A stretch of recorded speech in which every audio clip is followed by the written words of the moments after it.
Lexus. Vamos encadenando presentación tras presentación, pero eso no puede cerrarnos los ojos y darnos cuenta de las cosas que van pasando por el escenario. A mí me parece extraordinario tener una autora como Helen Kushner con nosotros estos días en Avilés. Y yo creo que vamos a usar esta charla para una cosa importante. Generalmente se dice de ella que es una escritora norteamericana de novelas de fantasía. Y esto no digo que sea mentira, evidentemente lo es, pero desde luego es total y absolutamente incompleto. Ella es una narradora norteamericana de historias de fantasía, porque ha usado para contarlas el teatro, la radio, la poesía, los dramas musicales, incluso programas nocturnos sobre cómo a través de la música y de las historias se genera el espíritu humano. Luego hablaremos de esto. En realidad la literatura es solo una de las aristas del maravilloso polígono de la narración que ella ha usado para contarnos un poco lo que ha querido contarnos. Y a esto vamos a dedicar esta sala, a conocer un poquito mejor. Y para conocerlo un poquito mejor, ya que Kelly Robson en su charla nos contó cómo las primeras lecturas, concretamente las de C.S. Lewis, la habían forjado como la escritora que ahora es, o habían empezado a poner los primeros ladrillos del muro que ahora ella es como escritora, me gustaría saber cuál fue el C.S. Lewis de Helen Kushner, cuáles han sido esas lecturas que despertaron en ella el amor por que le cuenten historias y el amor por contarlas. My C.S. Lewis was probably C.S. Lewis. My books that my parents read to me were very important. Even before I learned to read, I needed to listen to stories all the time. And I loved fairy tales. And in fact, I remember the first story I ever told, because my mother, I had a baby brother, and I was following my mother around while she took care of him, saying, "Tell me a story, tell me a story." And she said she was too busy, and I said, "Tell me a story." And she said, "Why don't you tell a story yourself?" And I thought, wait a minute, you can do that? So I did. And it was The Gingerbread Man. Run and run as fast as you can't catch me, I'm the gingerbread man. Which I thought of because the cushions on the chair that my mother sat in to take care of my brother had gingerbread men on them.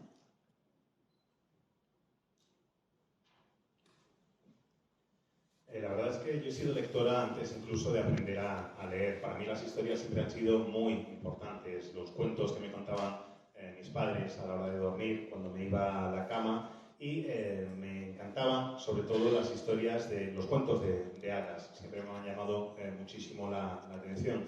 Y recuerdo más o menos cuando empecé a contar historias, porque claro, mi C.S. Lewis, que es lo primero que decía Ellen, fue C.S. Lewis.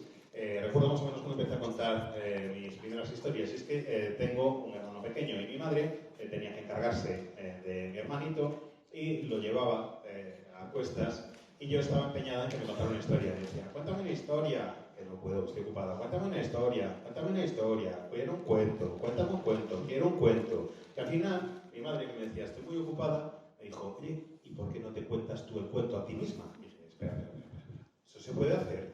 Y entonces decidí que efectivamente, que me lo iba a contar, y me acuerdo de cuál fue la primera historia que conté, que fue una historia protagonizada por esas galletitas de jengibre con forma de hombre, el Gingerbread Man. Bueno, pues fue una historia protagonizada por ahí. Hay una rima en inglés de soy el hombre de jengibre, corro y no hay quien me pille, más o menos.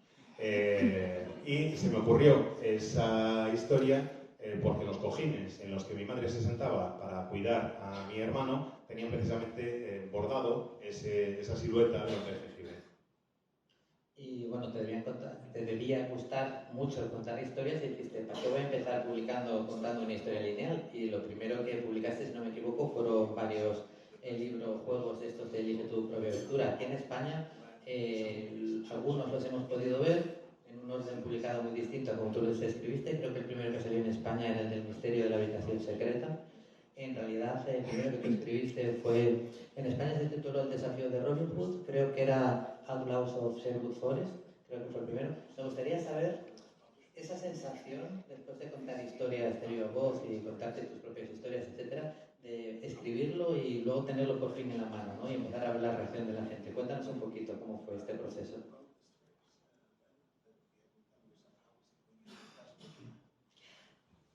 It's a wonderful feeling when you first see yourself published.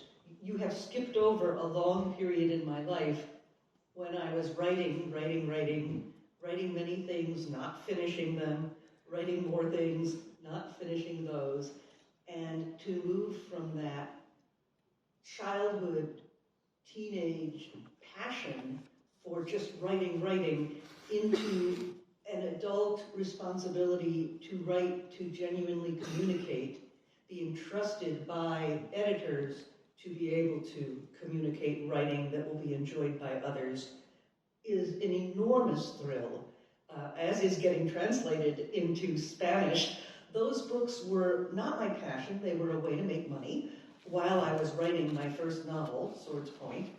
And I had also already published some short stories, and that was really the first moment when your fiction piece that you have written is published and you see it and you hold it in your hand. It's a transcendent moment, followed because you've just achieved all of your lifetime's dreams, followed by the horror that you now have to do it again. You've climbed to the top of the mountain, and there's about to be another mountain, or you have to give up and go home. And I was not about to give up and go home. So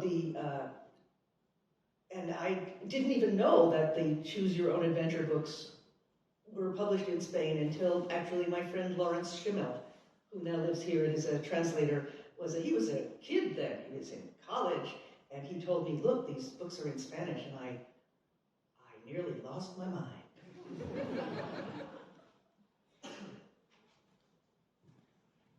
La verdad es que es una sensación maravillosa. Nos hemos saltado, así de golpe y porrazo, todos los años, toda esa temporada en mi vida en que me dedicaba a escribir algo y no lo terminaba, luego volvía a empezar otra cosa y lo escribía y no lo terminaba, y luego escribía otra cosa más y no la terminaba. Y en realidad ese proceso que supuso pasar de la pasión por las historias cuando era niña y adolescente, por escucharlas, empezar a escribirlas, a que esa escritura se convirtiera en una responsabilidad adulta, que tenía la responsabilidad de empezar a comunicar a mis lectores. Y eso fue una sensación absolutamente maravillosa, ver cómo se convertía en realidad. Igual que fue maravilloso ver cómo se traducían mis obras a otros idiomas, por ejemplo a castellano. Es realmente fantástico el poder ver tu obra publicada en otros idiomas. Y estos libros de Elige tu propia aventura, a los que aludías, son un trabajo que hice mientras estaba escribiendo lo que acabó por ser mi primera novela, A Punta de Espada.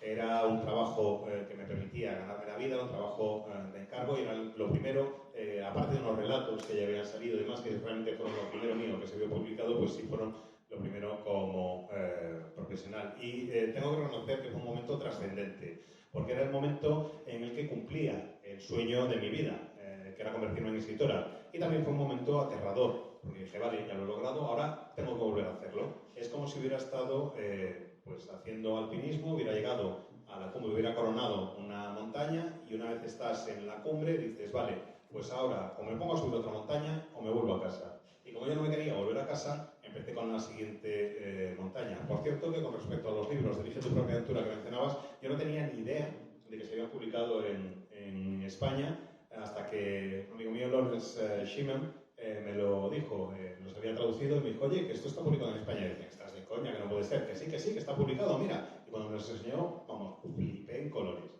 I do also have to say, though, that I was able to choose the stories that I turned into these little adventure books. And I very deliberately did, for the children I was writing for, what I wanted as a child, which was to be able to enter into my favorite stories. So I chose Robin Hood and King Arthur, all these things. Por cierto, que con estos libros de Elige tu propia aventura, reconozco que aunque tenía que estar escribiéndolos para una nueva generación de niñas y de niños, lo que hice fue, me permitieron escoger en qué ambientación iban a tener estas historias de Elige tu propia aventura. Y la ambientación que elegí es la de las historias que a mí me hubiera gustado leer de niña, al poder entrar en algunos de mis libros favoritos. Así que la ambientación de mis Elige tu propia aventura son pues Robin Hood y el Rey Arturo. Evidentemente vamos pasando rápido por algunas de las muchas etapas de la carrera de Helen, pero es que es muy dilatada y hay paradas obligatorias donde sí nos tenemos que parar un poco más, ¿no? Así que este tren va casi como el AVE, que en Asturias no tenemos, por lo menos no lo aquí. Y bueno, llegamos a la saga de la Ribera, ya que lo he apuntado un poco. En alguno de estos relatos que iba haciendo antes aquí en España tuvimos la suerte de que estuvieran incluidos en la edición de A Punta de Espada, con lo cual ya los teníamos todos compilados en ese volumen, lo cual estaba muy bien y una decisión guay por parte de la editorial. Pero yo cuando lo leí, tuve la suerte de presentarla ya esta saga en la Semana Negra hace unos años, me fascinó totalmente. Era un tipo de fantasía con espadachines. Básicamente, los que no lo hayáis leído y sin spoilers, hay pues, dos ciudades que son la Ribera, que es la que le da título a la saga, y la Colina, donde viven gente de estratos sociales muy diferentes, ¿no? En la Colina viven los ricos, la gente de bien, lo que sería un poco más parecido a la corte, mientras que en la Ribera vive la gente, en teoría, de mal vivir, que tiene que ganarse la vida, por ladrones, asesinos, un lugar peligroso, y la única casta que puede moverse con libertad entre ambas son los espadachines, ¿no? Que pueden ser alquilados y son los únicos que legalmente, si son contratados, si no, pueden quitar alguna vida, ¿no? Antes estaba hablando Kelly Rosso también, pues de las aguas de Versalles, de esos ricos, de esa nobleza, y yo, en las películas, a mí estos ricos siempre me son bastante antipáticos. A mí me parece que cuando son malos en las pelis son malos pues porque quieren, o sea, por poder o porque se aburren. Mientras que en el otro lado esos cabrones muchas veces son más simpáticos y a veces entiendes por qué hacen lo que hacen, ¿no? Yo creo que ella también tiene un poco una sensación parecida, porque aunque la Ribera tiene que ser un lugar presuntamente peligroso, desagradable, esa gente como que se une muchas veces. Hay una especie de camaradería ante la desgracia, ¿no? Ante las penurias que tienen que vivir, mientras nosotros que lo tienen todo, pues bueno, les importa muy poco lo que hacen los contrarios. Me gustaría que nos hablaras de cómo usas esto para hablar de los distintos estratos sociales y cómo los ha contado la fantasía tradicionalmente.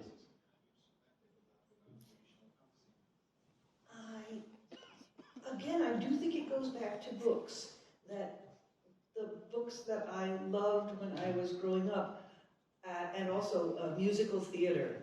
There was a wonderful musical theater of Oliver, based on Oliver Twist by Charles Dickens, and my parents got the album when I was 7 years old, the year we lived in Europe, and that was the year that everything came into me, including a love of European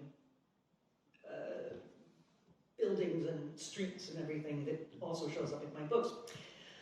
And in this musical, Oliver, the poor are just having a great time and singing and suffering, but singing about suffering. And you really do get that camaraderie there. And I can't call to mind right now, but I know there are other books I read that really romanticize that. Actually, another influence was an American writer whose work also got turned into a musical. His name is, oh my God, wait, the musical is Guys and Dolls. Guys and Dolls. And Damon Runyon is his name, and I loved those stories, which are also about criminals in New York City in the 1940s, around Times Square, who, whether or not they're having a good time, they're very entertaining to read about. And so the sort of romance of criminality really stuck with me. And on the other side of that is the rigidity, formality, and when you have too much, you're always working to make sure that you have more, the way one sees the rich and the powerful as, not caring very much and slightly villainous, corrupted by their own privilege. I don't think my rich people are necessarily bad, but they have a weakness that to the modern reader, and I think that I exploit that.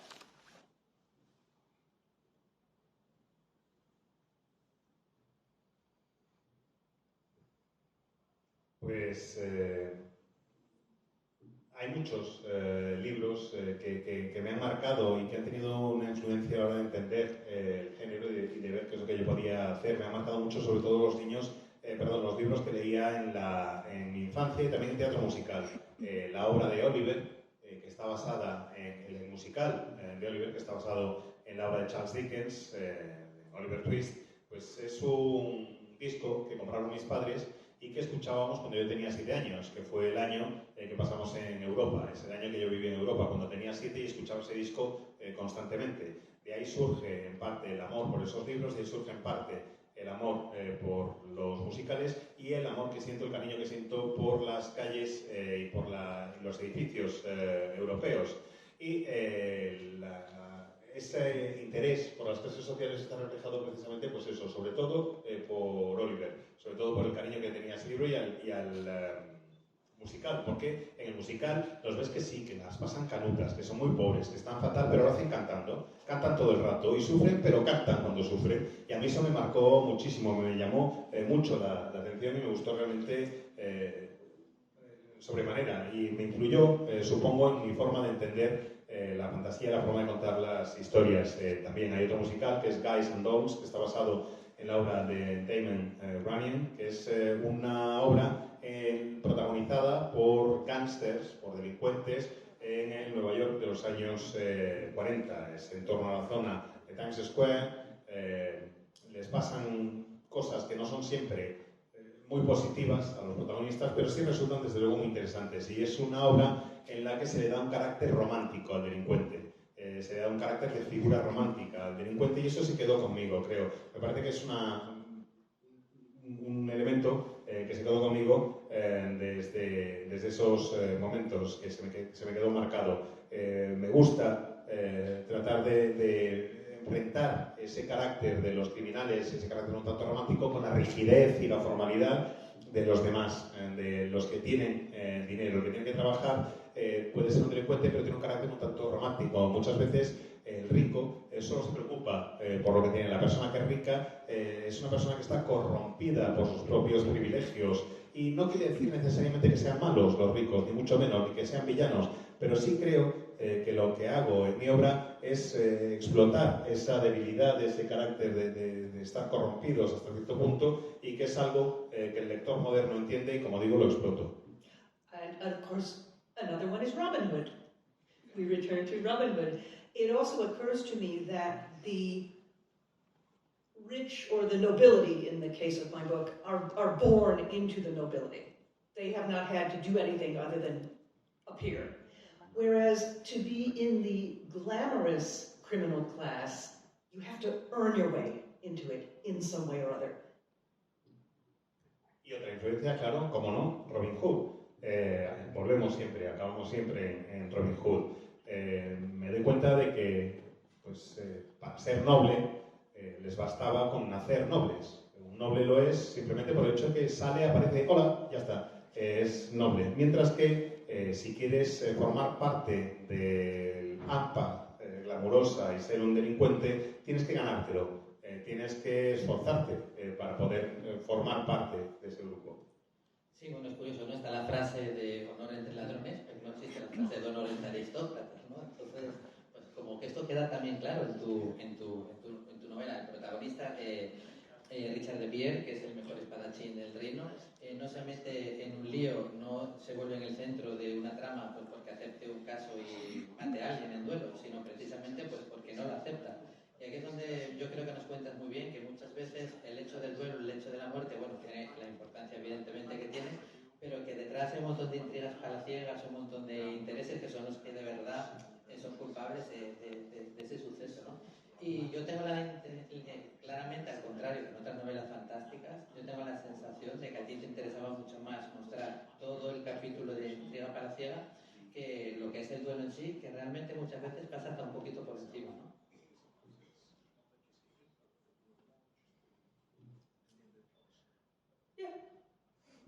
Yes. is a means to an end, both for me as a novelist and for the characters in the books. Efectivamente, el duelo es un medio para alcanzar un fin, tanto para mí como novelista, como para los personajes de la novela. And actually, there is a woman in France doing a PhD on how writers put sword fights in their novels, how they manage them. And she pointed out that in my books, it's not so much every single movement of the sword fight that matters, but what the thoughts are in the minds of the fighters as they fight.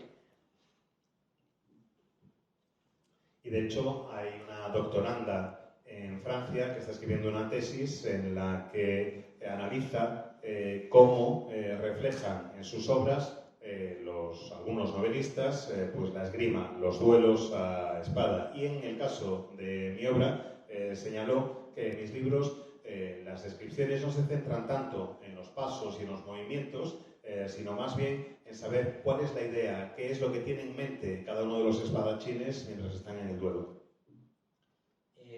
Poco después, o por lo menos poco después aquí en España, nos llegó la segunda entrega, la del privilegio de la espada.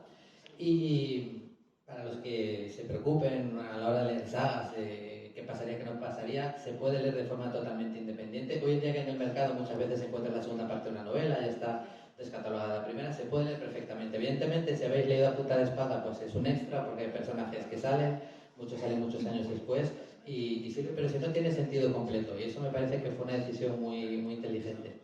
Pero para los que sí que lean primero A Punta de Espada, cuéntanos cómo fue retomar los personajes y ubicarlos mucho tiempo después, porque claro, tú cuentas lo que pasa en esos años, pero aunque no lo escribas, tienes que haber sabido, jugado con todo lo que les pasó por el medio para llegar ahí.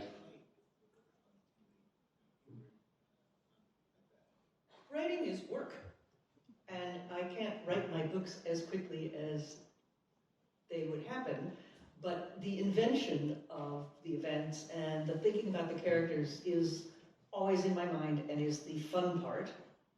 And then the work is to put it on the page, again, in this way that will communicate to other people and be of interest to them.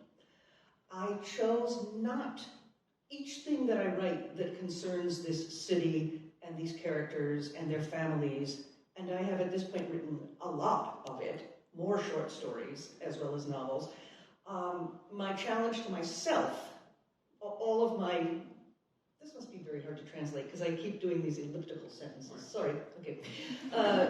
All my great swordsmen like to be challenged. They don't like an easy fight. They like a challenging fight. And as a writer, I guess I also like the challenge that I put to myself quite deliberately of each time it has to come new to the reader. It has to be able to be read as a single thing.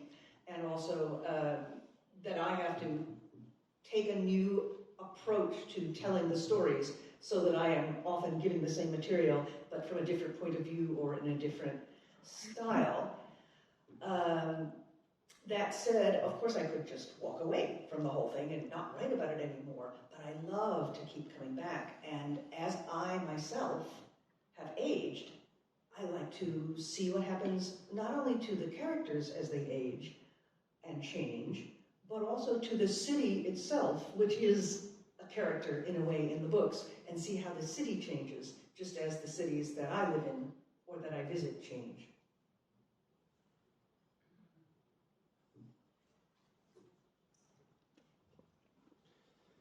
Escribir es un trabajo, escribir supone un trabajo, y lo cierto es que no escribo tan rápido como se me ocurren las cosas, pero sí tengo muy claro los acontecimientos clave, lo que le sucede a los personajes. Eso sí se me ocurre con rapidez. Y luego, lo que tengo que hacer, es lo que trataba de deciros antes, es encontrar la forma de comunicar esa historia de una manera que sea interesante, de una manera que le llegue a los lectores. Cada vez que escribo acerca de esta ciudad, acerca de estos personajes, acerca de estas familias, y he escrito mucho sobre ellos, por cierto, he escrito no solo lo que hay publicado, sino también muchos más relatos y otras novelas. Cada vez que lo hago, eso es lo que intento, poder hacer que lo que yo tenía en mente se comunique con facilidad al lector. Yo soy un poco como los espadachines, protagonistas de las novelas. A los que no les gusta nada, que se lo pongan fácil. No les gusta un duelo que sea llegar, matar y ya está. No, les gusta que suponga un reto. Yo creo que como novelista hago lo mismo. Y cada vez que escribo algo acerca de esta ciudad y de estos personajes, quiero que el lector lo vea como algo nuevo. Como una cosa un poco distinta. Quiero buscar un nuevo enfoque para contar en cierta forma la misma historia, porque sigue siendo el mismo material el que estoy utilizando, pero lo que busco son enfoques y perspectivas distintas. Y eso supone toda una complicación. Puedes dejarlo, me diríais, efectivamente, pero es que me gusta. Me gusta volver a estos personajes. Según yo voy creciendo, me gusta volver a ellos y ver cómo van creciendo estos personajes también. Me gusta ir viendo cómo cambian, y no solo ellos, sino también la ciudad, porque para mí la ciudad es un personaje más en la obra, cómo va cambiando, cómo va creciendo, cómo va mutando, igual que las ciudades en las que he vivido o que he visitado. Vamos a seguir un poquito en la Ribera a lo largo del día, porque luego también tiene Delia Sherman su charla y escribieron juntas La caída de los reyes. No vimos aquí, o por lo menos yo no lo vi aquí, Tremontana, que fue el serial que hiciste de varias entregas, de 4 temporadas creo. Pero para no quedarnos sin tocar otros temas, vamos a saltar una novela que me parece increíble que no esté publicada en castellano, y que espero que en esta guía para editores despistados, que a veces son estas charlas, pueda haber alguien que coja el guante, ¿no? Que es evidentemente Thomas de Rhymer, un retelling basado en la historia homónima, que tiene mucho que ver, porque ahí vuelcas también tu hacer como poeta, porque también tiene poesía el libro, tu amor por los cuentos tradicionales, porque está basado en un cuento tradicional, y decides, que esta es la decisión que al final hace que el libro tenga la forma que tenga, contarlo en 4 partes, cada una desde el punto de vista de uno de los protagonistas. Cuéntanos la construcción, ¿por qué de todas las historias del mundo que tenías a tu disposición para hacer un retelling escoges Thomas de Rhymer, y por qué decides darle esta estructura? Oh, this is also deliciously circular. The character that you're talking about is Thomas the Rhymer, who is a well-known Scottish, but the border between Scotland and England is its very own culture, and he is a part of that tradition. He possibly really did live in the 13th century, and he was the poet. He's plays the harp and sings. He's a minstrel. He's a minstrel who is taken by the Queen of Elfland, the Queen of the Fairies, into her realm to be her personal minstrel for 7 years, and then he is sent back to Earth with certain fairy gifts. So, he is the poet who goes to the source of poetry, and the source of fantasy. So to me, he is like the King Arthur of poets. He is the great, just as King Arthur is the leader and the warrior and the political visionary, Thomas the Rhymer is the artistic visionary and creator of art. So he, to me, should have that place of honor in the same way that Arthur does among warriors. And so therefore he really drew me. His story really drew me. And I wanted to write about it. And again, I wanted to look at it from 4 different perspectives, so that it's not just him telling his own story, but the people on Earth whom he loved and then mysteriously left and then returned to. Each of them has their own story to tell about him in his life and what happens to him. It's not Rashomon. It's a sequential story, but it's told by 4 different narrators, and he is only one of them.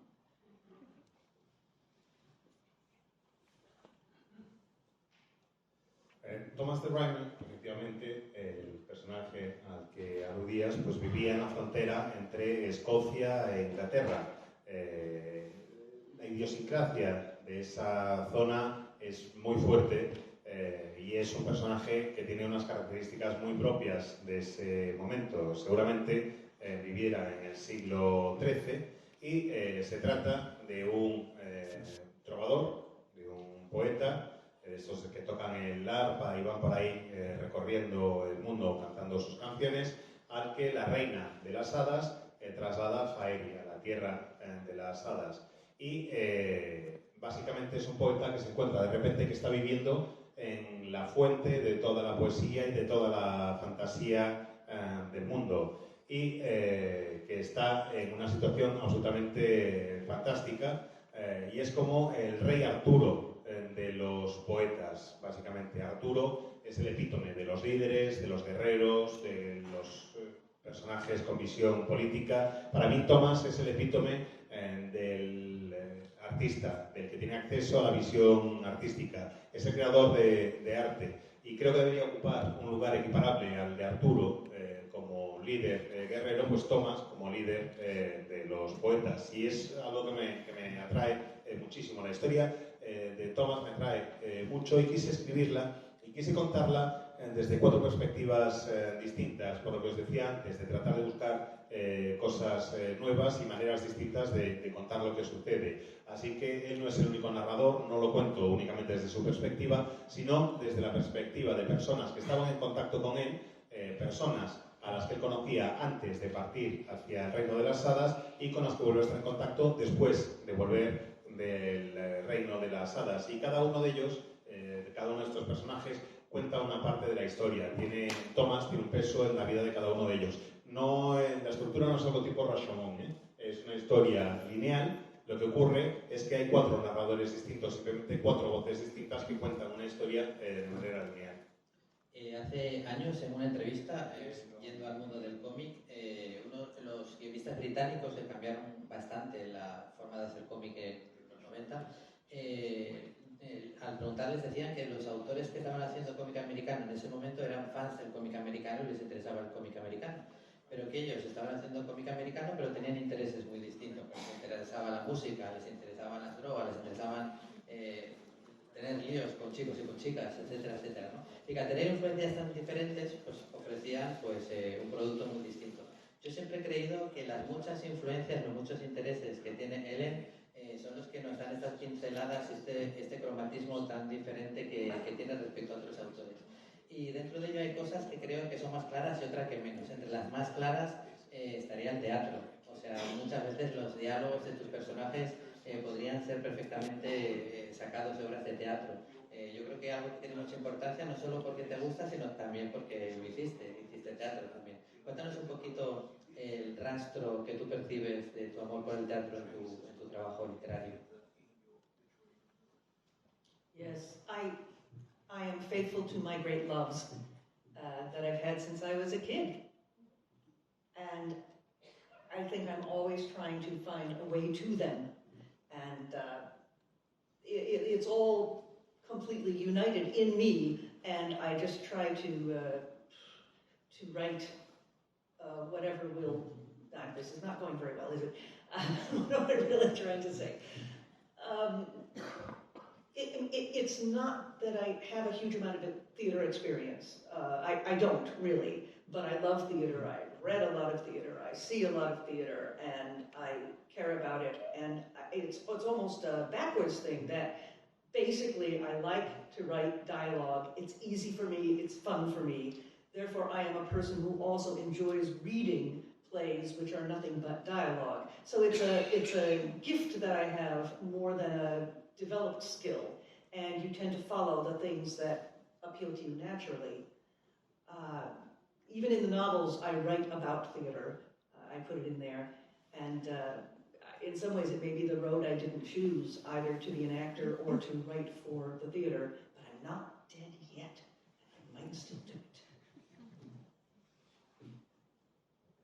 Pues lo cierto es que soy fiel a los grandes amores que me han acompañado desde niña. Siempre busco un camino que me lleve de vuelta a ellos. Es algo que es intrínseco a mi persona, algo que está unido dentro de mí. Y es verdad que no tengo mucha experiencia como dramaturga o como autora teatral, pero sí me encanta ver teatro, me encanta leer teatro, me encanta ver representaciones de teatro, y creo que en el fondo es un proceso que va un poco a la inversa, porque me gusta muchísimo escribir diálogos, me divierte leer una obra o ver una obra, porque son prácticamente solo diálogos lo que tienes para contarte la historia, y me parece fantástico. Creo que es un regalo el poder ver eso, y me encanta esa capacidad de contar una historia básicamente solo a través de los diálogos. Es verdad que de momento no he escrito mucho teatro, que al final he acabado la novela, pero todavía no me he muerto. Tiempo hay.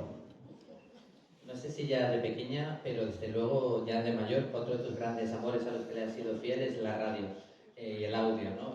Tanto porque has hecho con frecuencia audiolibros, o has escrito audiolibros y audiodramas, incluso audiodramas musicales, sino también porque has presentado programas de radio de muy distinto estilo. Uno de ellos, de hecho, lo hiciste durante década y media, 1 hora semanal, poniendo músicas del mundo, folk, música clásica, etcétera, etcétera, y compartiéndolo con invitados y viendo cómo eso forja un poco en distintos sitios pues el ser humano. Cuéntanos un poquito, ¿ya siempre tuviste esa vocación por la radio y de ahí que te trajiste? O sea, porque parece una influencia menos obvia, pero estoy seguro que también lo es. Again, it was a matter of taking the interests and the talents that I had and finding something that I could do with them that gave me pleasure and that gave something to the world. It's all part of the same package. It's all part of the same, if I may say so, jewel, but different facets, different sides of this very large, heavy rock. It gave me a chance to perform, and it gave me a chance to talk about things that mattered to me. The radio program that I did that was heard all over America was exactly this, was talking about the ways that music and humanity go together, the ways that people are different yet the same, looking at different cultures, which is also something that all of us who love to read science fiction and fantasy and love to create worlds are interested in. So it's all of a piece.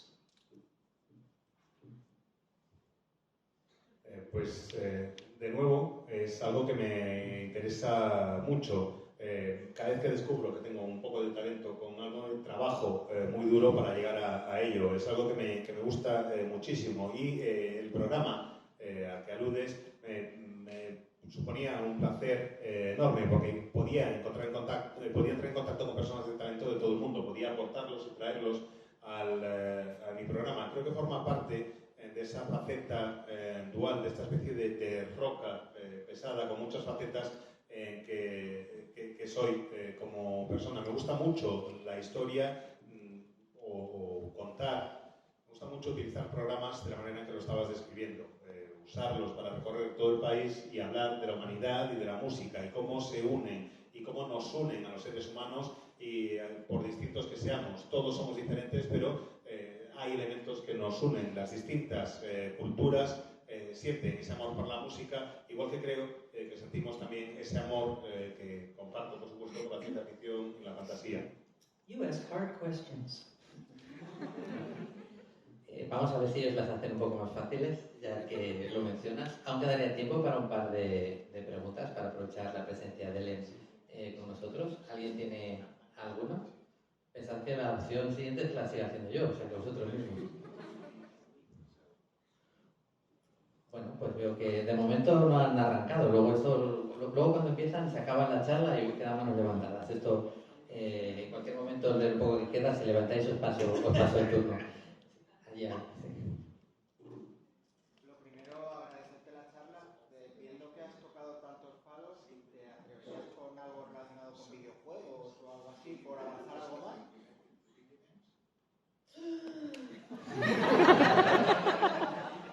That would be like going back to the first things I did, those storybooks with all the different endings and all the possibilities. I don't know. To be honest, my strength is characters and talking more than it is action, action, action, action. But if there were a way to bring that into the world of video games, why not?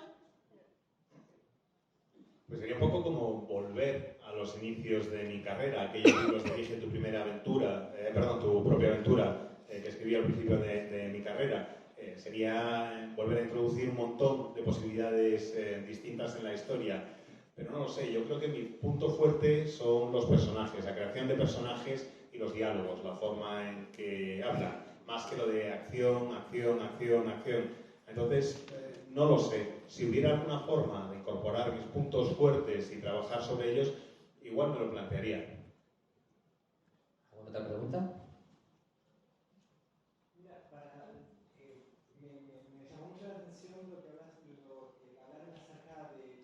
serie de fantasía de la cual hablaron los libros y de otros que escribiste en coautoría. Lo que quería saber era sobre el lugar en el que se desarrolla. Por lo que quería entender, digamos que tiene reminiscencias a un siglo XVIII francés, pero quizás estoy confundido. Entonces quería que hablaras un poco de el world building.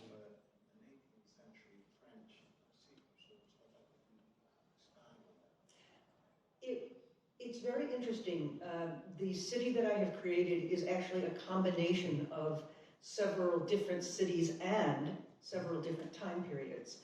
And different people in different countries perceive a different major influence, depending, I think, a little bit on what they know or what they recognize. I will tell you not the secret, which is that to me it was a combination of, yes, some French 18th century, some England or London of Shakespeare, some New York of Damon Runyon, and some of the New York City that I was living in the 1980s, which was a dangerous place and a place where you needed to be very bold and very careful. Did I leave one out? I did. Another London, at the sort of just before Jane Austen, that period also. Written about a lot by English writers, maybe not as accessible to you here, but it was a very formal time. And so that formality, that English formality, is in there, and the English recognize it, just as the French recognize the period of the Musketeers. But it's all meant to be a big combination, so that it's not any one place. Thank you, good question. Es interesante y es curioso porque esa ciudad pues es una combinación de distintas ciudades y de distintos momentos y distintas personas en diferentes países ven diferentes influencias, probablemente basado en aquello que reconocen con mayor facilidad o que mejor conocen. No hay un secreto.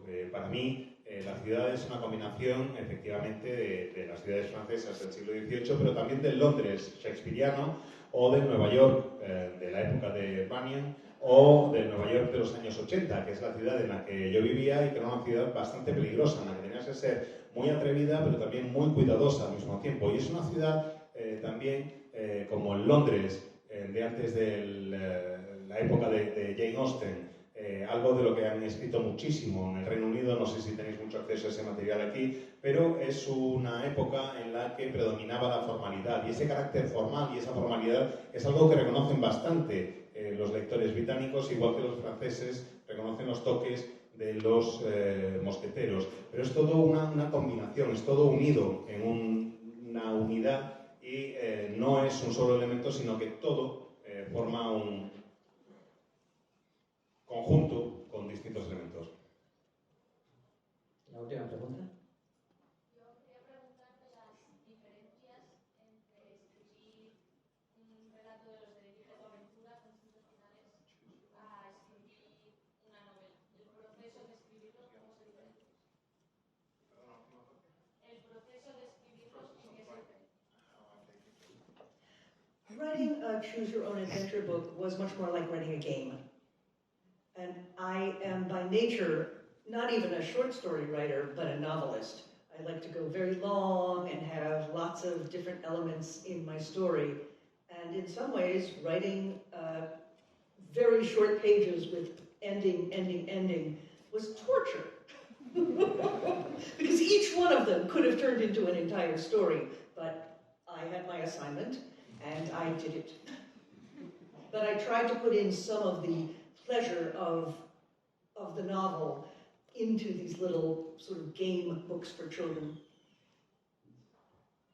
Bueno, la verdad es que lo de escribir los libros Dirige tu propia aventura no me resultó especialmente fácil en algunos aspectos. Sí fue un poco un juego, pero tienen que ver sobre todo estos libros con una estructura más de relato que de novela. Y yo tengo una tendencia natural a ser novelista. Empiezo a expandirme y no me gusta tanto el relato corto, sino que prefiero la novela. Y claro, en los de Elige tu propia aventura tenían que ser muy pocas páginas y llegar a un final.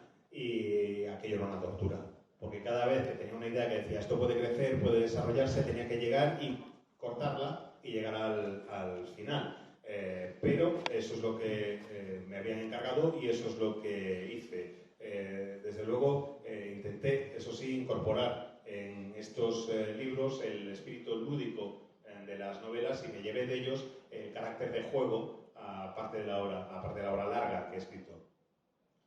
Bueno, pues antes de que vaya a firmar, arriba ya sabéis, como siempre en el Filmódromo, y que continuemos con la charla de Ed McDonald, yo quería darte las gracias, Helen, por haberte venido hasta Avilés, a Celsius, formar parte de esta familia. Yo estoy encantado por muchas cosas. Me gusta estar al lado de alguien tan joven. De hecho, ella es una de las personas más jóvenes que conozco, porque para mí una persona joven puede ser de cualquier edad, y cuando lo oigo hablar con esta pasión, lo oigo hablar con esta energía, lo oigo hablar sobre todo con este interés y curiosidad por cualquier posibilidad que todavía se presente ante ella, y que además mira hacia atrás y sigue disfrutando las mismas cosas que le gustaban, a mí me parece refrescante, enriquecedor, y a mí me entusiasma y me contagia, que además eso es algo que me gusta mucho y que es lo mejor que se puede hacer en este tipo de casos, ¿no? Yo hace ya muchos años compartí con ella, con Delia y con otro autor una mesa bastante diferente en su transcurso a esta, pero como decía Ende, esa es otra historia y será contada en otra ocasión, pero recuerdo que aquella mesa seguro acabó como va a acabar esta, que es recordarte lo mucho que te queremos con un muy fuerte aplauso. Muchas gracias.